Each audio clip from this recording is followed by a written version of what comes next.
شہباز شریف صاحب یہ علاقہ پورا متاثر ہوا.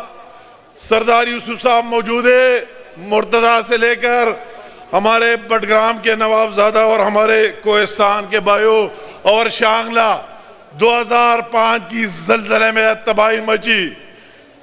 اور اس کے بعد 2007 میں ایک ریکارڈ کی بات میں کرتا ہوں, شانگلہ وہی ضلع ہے کہ 2007 میں یہاں ملیٹنٹس کی حکومت آئی, کہ واحد ضلع پاکستان میں کہ وہی دہشت گرد گھس آئے اور ڈی سی او کے آفس اس کو بھی قبضہ کیا, پاکستان کے جھنڈے کو اتار کر پھینک دیا, اپنے جھنڈے لگائے.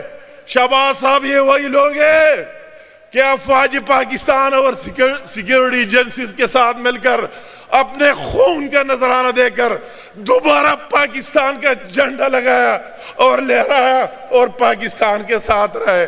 یہ لوگوں کی بڑی تاریخ ہے. پھر اگر 2010 میں سیلاب آیا, کس طرح بہہ گئے سارے علاقے, تباہ ہوئے.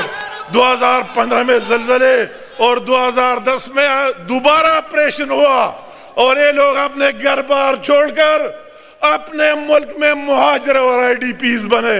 تو ان لوگوں کی پاکستان کے لیے کنٹریبیوشن کسی سے کم ہے پہاڑوں میں بسنے والوں کے لوگوں کی نہیں ہے. یہ پہاڑوں میں بسنے والے لوگ سچے اور محب وطن پاکستانی ہے. جتنا اپنا ہو سکتا ہے اس کا اس ملک کے لیے, پارٹی کے لیے ان کا ساتھ دے دے.